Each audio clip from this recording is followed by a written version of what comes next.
Greetings from sunny Boston, Massachusetts.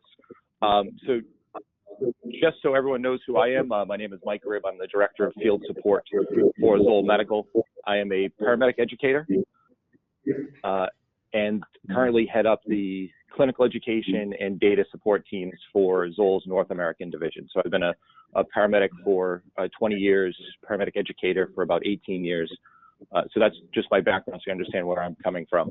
So we're going to talk this morning about the X series, and particularly the in-device algorithm and 12-lead behavior on the X series. All right, so let's talk a little bit about the display on the X series. So when you look at the 12-lead dynamic display, we are using a diagnostic frequency response. So we're going to talk a little bit about frequency response and how that works, and what the difference is between when you power the device on and you are looking at the main screen of the device versus when you go into 12-lead mode. So frequency response is a really important concept when it comes to 12-lead EKG interpretation. The vast majority of monitors on the market, and there are some exceptions in the hospital setting, but as far as transport monitors go, when you power the device on, we power up in a monitor frequency.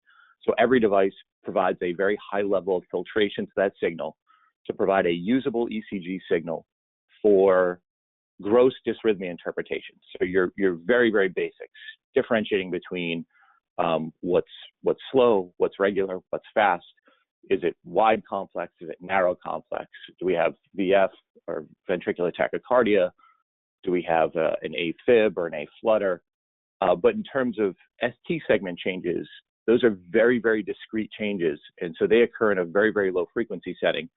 And so what you see on your main display on any device, for the most part, is not accurate. So we really need to go into a diagnostic frequency response. And so we do that by accessing 12-lead mode on every device. So if you look at the screen, this is the same patient, same monitor, same lead placement. The left-hand side is a monitor quality filtration level. The right-hand side is a diagnostic quality. So you can see there's a substantial difference there. And that occurs for a number of different reasons: the way the ECG electrode interacts with the monitor, the way it interacts with the patient.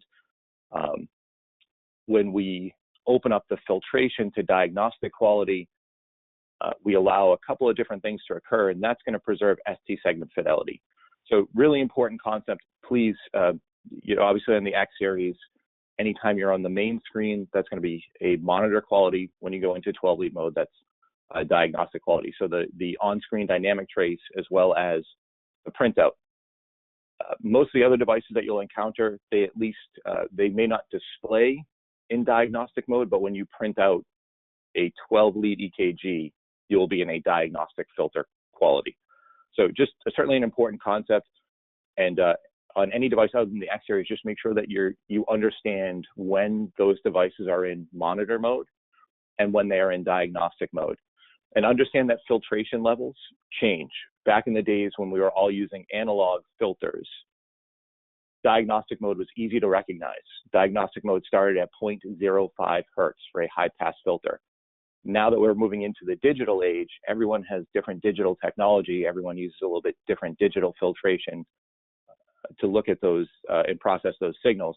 So just familiarize yourself with your equipment that you use locally, or if you use different equipment at other services, or if you work in the hospital, familiarize yourself with that equipment. Make sure you understand what is their diagnostic frequency range and what is their monitor frequency range, and how you access both of those.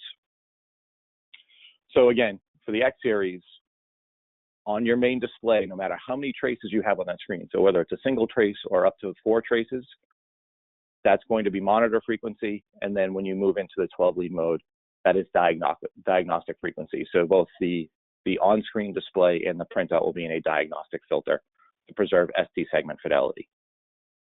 So just really quickly, once you acquire your 12-lead, just remember that we can scroll through 4 different pages of acquired 12 leads. So we break out each 2.5-second segment, and you can print off a complete 12-lead based off of any one of these pages.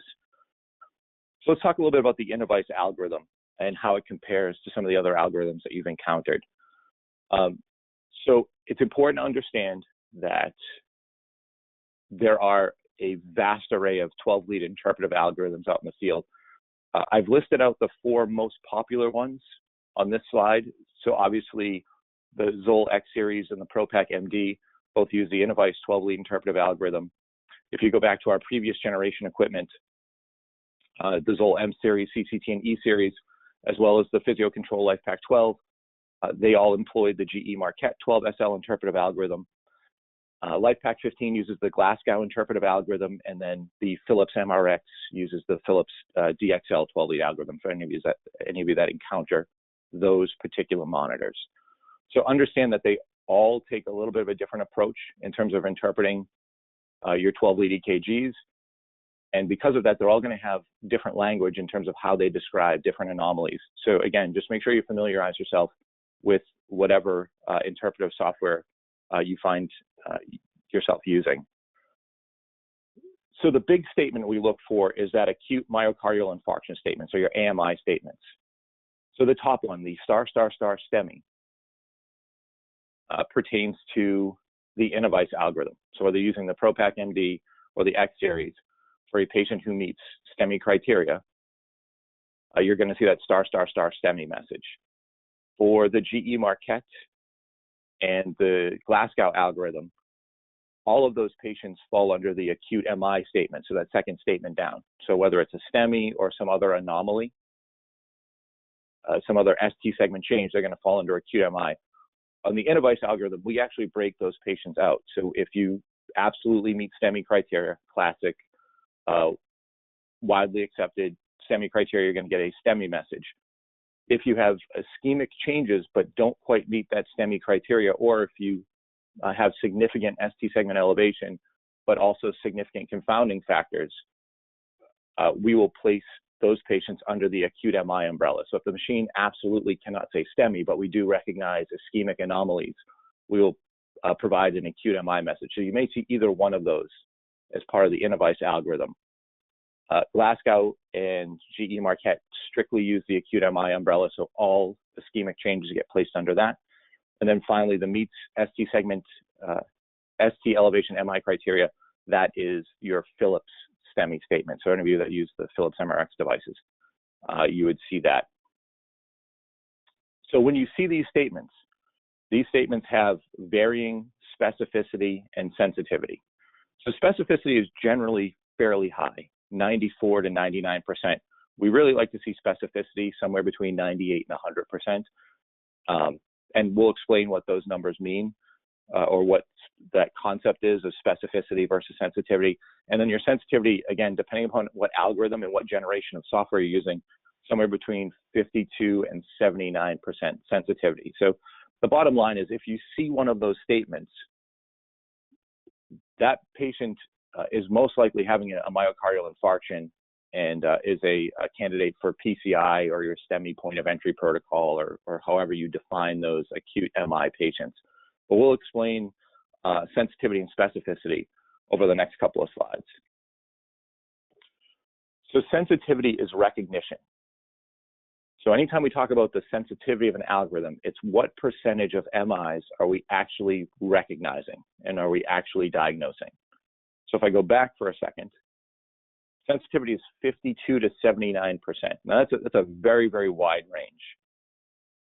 So the 52% would be if you go back a previous generation of cardiac monitor. If you go back to our E series, you go back to the LifePak 12, sensitivity ranges for the 12-lead algorithm on those devices was somewhere in the 52 to 56% range, again, depending upon what version of software you ran. So the machine is going to diagnose somewhere in the neighborhood of 52 to 56% of STEMIs. So we're going to miss a fair percentage of them. We're going to miss somewhere around 45% of all the STEMIs out there. And that happens for a number of reasons that we'll talk about here in a second. But that's how sensitivity plays into 12-lead interpretive algorithms. That's what we talk about when we talk about sensitivity. And the goal with 12-lead algorithms is to be as sensitive as possible, pick up as many STEMIs as possible, while still keeping a very, very high confidence interval in that diagnosis. So that's when we talk about specificity. So specificity is the number of correct diagnoses. So when the machine says STEMI, star, star, star, STEMI, how often are we correct? And we take a conservative approach in sensitivity in terms of how many STEMIs we will actually diagnose to make sure that our specificity remains very, very high. So the guidance from most cardiology councils is that they really would like to see a limit in the number of false positives. So that's everything that we do is designed to improve sensitivity while minimizing false positives. So if we could tolerate a little bit more in terms of false positives, we would certainly pick up more STEMIs, but that's the delicate balance that we get into when we deal with 12-lead interpretive algorithms. So let's talk a little bit about that STEMI sensitivity in terms of algorithms. I'm going to talk about the Medidyne, and then we'll talk about the other algorithms that we mentioned. I'm not going to mention name by name, but just understand what the sensitivity levels are for Medidyne compared to some other interpretive algorithms in the market. So Medidyne, a pure standalone STEMI without any sort of confounding factor. So no bundle branch blocks, no left ventricular hypertrophy, no atrial enlargement, no other anomalies. We're going to pick up 94% of those STEMIs. So classic ST segment elevation, MI, without significant confounding factors. On the 12 lead, we're at 94%. Other algorithms you see here, 79, 71, and 71% respectively. And again, I won't tell you what algorithms those are, but this is all published data. When we talk about female patients, and this is another really important concept, one of the most important buttons on the device when it comes to 12-lead interpretation is that patient information button or that patient information screen. So female patients have traditionally been lumped into male patients, and we've used the same criteria to identify STEMI in those patients. That's not necessarily the case. Female hearts, from a cardiac mass perspective, tend to be a little bit smaller, and so truly the tolerances should be a little bit different. Female patients, the threshold should not be 1 millimeter of elevation. It really should be somewhere in the neighborhood of 0.8 to 0.9 millimeters of elevation. So we've spent a significant amount of time and effort engineering the algorithm to interpret female patients a little bit differently and apply a slightly different criteria. And they have traditionally been underserved. Female patients have traditionally been underserved by interpretive algorithms. So again, you can see the other algorithms in terms of their sensitivity for female patients. Another important concept here, and a question that we get quite a bit on the algorithm, is transgender patients. And I know this is a very, very hot button topic. Understand that this is not a political statement. This is just a statement of fact. When it comes to transgender patients on an interpretive algorithm, our recommendation is not to enter the gender that they identify with, but the gender that they were born. And the reason being, and there's a clinical reason behind it, is it has to do with the relative size of cardiac mass. Again, male hearts tend to be a little bit larger than female hearts, and we want to interpret them based off of the relative size of cardiac mass. There is an understanding that hormone replacement therapy does have some effect on the ST segment and the EKG rhythm, but it is not well understood, not well described, and we cannot quantify that as of today. So the guidance for all interpretive algorithms would be to enter the patient as the gender they were born, not the gender that they identify. So just understand that's how the systems behave, and that's the reason behind it. So STEMI recognition on a clean 12 lead with no confounding factors is certainly easier than when you introduce confounding factors into the mix. So one of the places, again, that we've chosen to focus in terms of our research and development is being able to interpret or diagnose STEMI in the face of significant confounding factors. And the biggest ones being your bundle branch blocks, left bundle branch block, right bundle branch block, implantable pacer defibrillator, left ventricular hypertrophy, fascicular blocks, and right atrial enlargement. So when we introduce confounding factors, significant confundants into the mix, this is what the sensitivity looks like for the different algorithms. So we sit right around 62%, again, in the face of significant confounding factors. When you look at the other algorithms, you can see that somewhere between 40 and 53%. And again, this is a place that we continue to invest in research to be more sensitive, more specific, and be able to be more accurate in terms of diagnosing STEMI and those confounding factors. The biggest confounding factor and the most difficult one, probably the biggest challenge, would be left bundle branch blocks. So some of you are familiar with the Sgarbossa criteria. So if we go back almost 20 years, we talk about the original Sgarbossa criteria, there were three criteria. So ST segment elevation of a millimeter or more in a lead with a positive QRS, so concordant elevation. Got you 5 points. ST depression of a millimeter or more in any of your early V leads, got you 3 points. And then ST elevation of 5 millimeters or more in any lead with a negative QRS complex or discordant changes, got you 2 points. And basically 3 points or more ruled you in for a STEMI. And it was reasonably accurate. When you had those criteria met, the specificity was reasonably high, somewhere between 90 and 96%, depending upon what research you read. The problem was it was only able to detect about 36% of the STEMIs in the face of left bundle branch block. So pretty limited in terms of its sensitivity. If you move forward to the modified Sgarbossa criteria, basically what they did was they kept the first two criteria from Sgarbossa, and they changed the third criteria to an ST elevation to S wave ratio of 25% or greater. And that only required one lead. So pick a lead with the most elevation, and if your S wave to ST segment elevation ratio was 25% or higher, that placed you into the positive category. Some of the initial testing was really compelling with this. So the initial testing sensitivity was somewhere in the neighborhood of 80%, and specificity was 99%.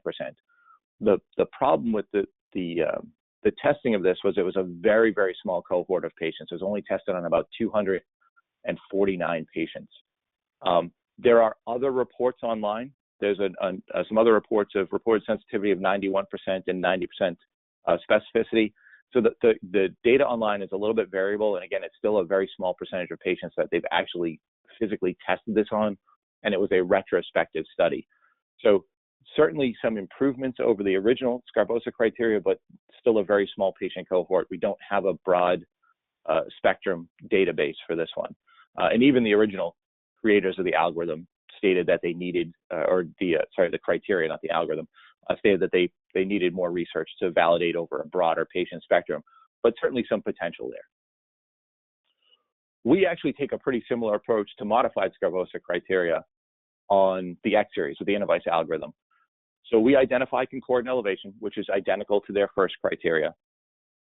We also estimate the quantitative effect of the left bundle branch block on the ST T segment, which essentially is similar to that third criteria, although we don't apply a blanket number to it. Based on the width of the ST segment and based on the width of the QRS complex and the overall amplitude of that, we can come up with a relative guideline as to how high the ST elevation should be in respect to that.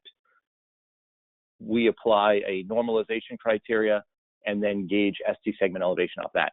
So it's similar to that third element of the modified Sgarbossa criteria, but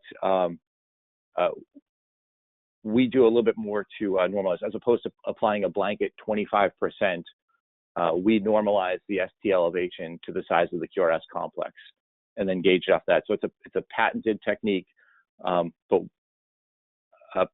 reasonably high sensitivity and specificity numbers. And I don't have the exact data. We're actually working on revising the sensitivity and specificity numbers for that particular part of the algorithm.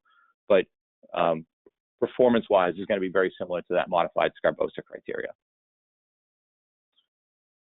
So again, when it comes to left bundle branch block in identifying STEMI, an important concept is discordant versus concordant changes. So again, discordance means your QRS complex and your ST segment move in opposite directions. So a negative QRS complex, you should have ST segment elevation. An upright QRS complex, you should have ST segment depression.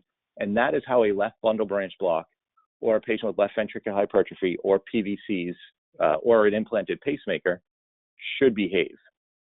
Whenever you get the ST segment and the QRS complex moving in the same direction, those are concordant changes, and that is an absolute positive finding for STEMI in the face of the left bundle branch block. So certainly an important concept to understand.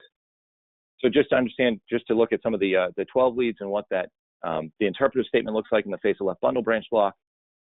This comes right out of the Medidyne physician's guide, but clearly you can see patient has a left bundle branch block, and based on the criteria that we've applied, we can rule this patient in for a STEMI.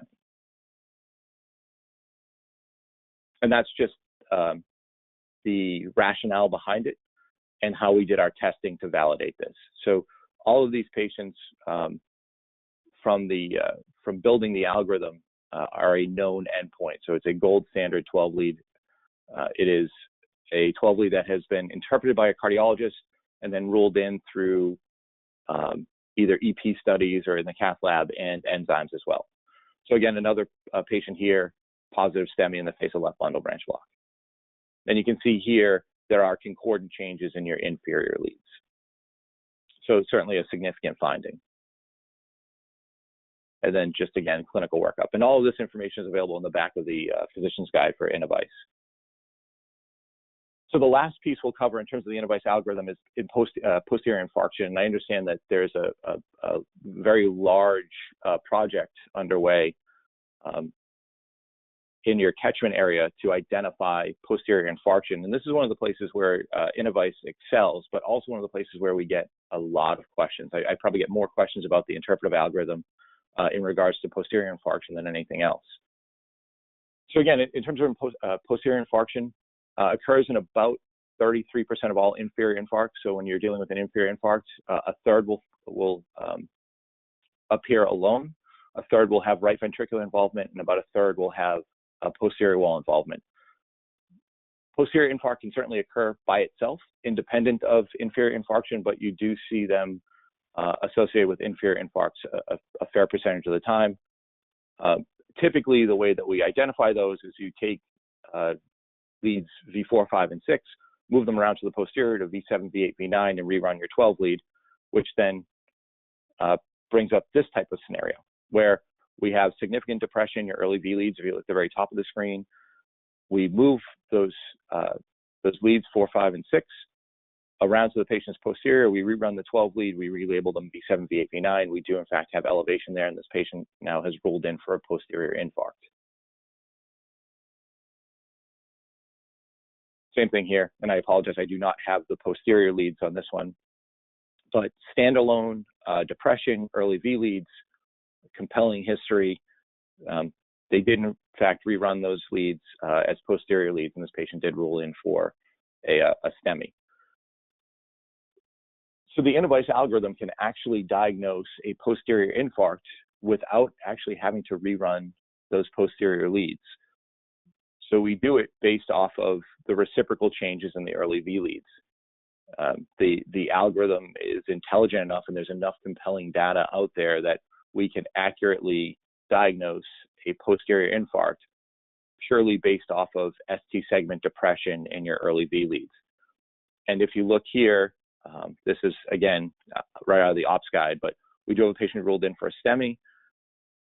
If you look at the 12 lead itself, there does appear to be some inferior elevation, but the machine clearly picks out posterior infarction in terms of the depression in V2, V3, and V4. So actually, let me go back for 1 second. Obviously, even without your inferior infarct here, the machine would still be able to diagnose that. And that's where we get most of our questions. We will get 12 leads on a fairly regular basis where there's no significant elevation, but there's significant depression in the early V leads. And we get 12 leads sent to us and say, well, this is clearly a false positive. Ruled the patient in for a STEMI, there's no elevation. And if you actually read the interpretive algorithm and you read the statements, it points out the fact that the machine has interpreted a posterior infarct. So again, if you're relying heavily on the interpretive algorithm, make sure that you read the entire list of statements, because it will in fact justify the diagnosis that it's made. So it seems pretty intuitive, to think that, but you'd be amazed at how many people do not read the entire piece. They see STEMI, don't see any elevation, and then immediately call us to tell us that we had a false positive. So just make sure you read the entire interpretive statement if you're relying on that. So just in closing, in summary, again, diagnostic screening allows for ongoing assessment and identification of dynamic changes. Remember that dynamic display is diagnostic frequency. So when we talk about ST segment changes, you do need to be in that diagnostic frequency range. Extremely high sensitivity and specificity for STEMI, even in the presence of confounding factors. So again, that's where we put a lot of time and effort on the Medidyne algorithm. We take a unique patented approach to address left bundle branch block and STEMI recognition. Certainly addresses some of the limitations of the original Sgarbossa criteria, and you should find us pretty much on par, if not a couple points better than the modified. And we'll continue to watch that research as more data comes out about the modified Sgarbossa criteria. Once there's a bigger cohort, if there are more parts of that feature that we need to incorporate, we certainly will. And then finally, the ability to identify posterior wall STEMI through standard lead placement. So we would certainly encourage you to continue to run those posterior leads, and I understand that service-wide as a whole, there's a big push to do that, and I certainly applaud you for that. I certainly would not tell you to discontinue that practice. Certainly continue to run those posterior leads, because elevation on a 12 lead is always going to be a more compelling sign to cardiologists than just the depression, although understand that we can, with a very high degree of confidence, diagnose those inferior infarcts through just your standard lead placement. So that's it for me. Do you have any questions? Are there anything I can answer? I know we're pretty tight on time, but I think we've got probably 2 or 3 minutes left if there are any questions.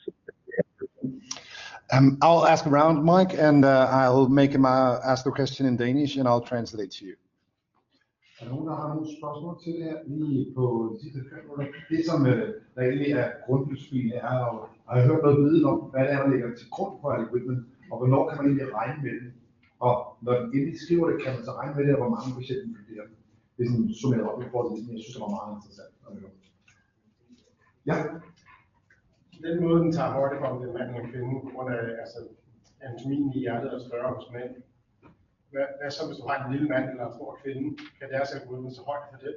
Eller kunne man forestille sig måske i fremtiden, man kunne taste nogle oplysninger om patienten, altså størrelse og så videre, som kunne få en algoritme til højt for det? Og så de der subtle infection, som kan tage højt for det også med acceleration og så videre. The first question, Mike, is about when you use the algorithm to interpret it between different sexes, male versus female. How is the algorithm detecting whether or not it's a male or female versus if it's a small male and a larger female? Oh, that's a great question. So the algorithm is always going to go off of the gender that you have entered. So it's whatever you're putting in on that patient information screen. So if you put in male patient or you put in female patient, that's what the algorithm is going to use. Obviously, there's a size disparity.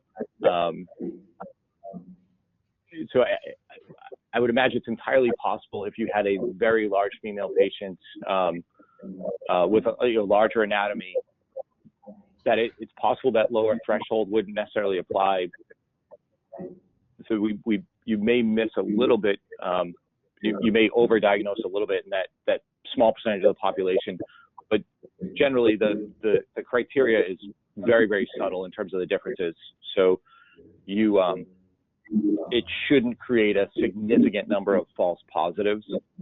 Understanding that from a mass perspective, if you're talking about a larger female patient or a smaller male patient, the smaller male patient may be just a shade underserved. But even then, from a myocardial mass perspective, even some of the smallest male patients, you should be able to meet that criteria. Thank you, and I'll take one more. Jeg er lidt usikker på, om det blev sagt, man går ind og vurderer ST-segment højden i forhold til QS amplitude, eller er kønnen hardcore efter 1 millimeter? Mike, this is one of the questions that we actually talked about in our conversations before the presentations, about that the older algorithms is analyzing on the J-point analyze, whether it's the ST segment elevation, the J point, or the inner voice algorithm is using another terminology or another way to analyze it? So I believe, if I'm not mistaken, that the latest version of Innovice has reverted back to the J point. So at one point we were J point plus 20 milliseconds, which was the guidance from a lot of the resuscitation councils, was find your J point, move over half a small box. And that, believe it or not, that criteria has changed over the last 20 years. If you look at the evolution over the last 20 years, at one point, the guidance from the major resuscitation and cardiology councils was measure at the J point. Then it was J point plus 40, which is find your J point, move one small box to the right, and that's where you should measure. And then it was J point plus 20. So now find your J point, move half a small box, measure at that point. And then back to the J point, and then it went to the J point plus 20 again, and then finally back to the J point. So believe it or not, where you should measure for a STEMI from a clinical perspective and the recommendations of the major councils has changed 4 or 5 times over the last 20 years. We always try to keep ourselves in line with the latest guidance and the latest clinical data. So we are, in fact, I know the ops guide says, I think it says J plus 40. I believe today we are measuring at the J point. And if you notice, we do provide the J point measurements on the 12-lead printout.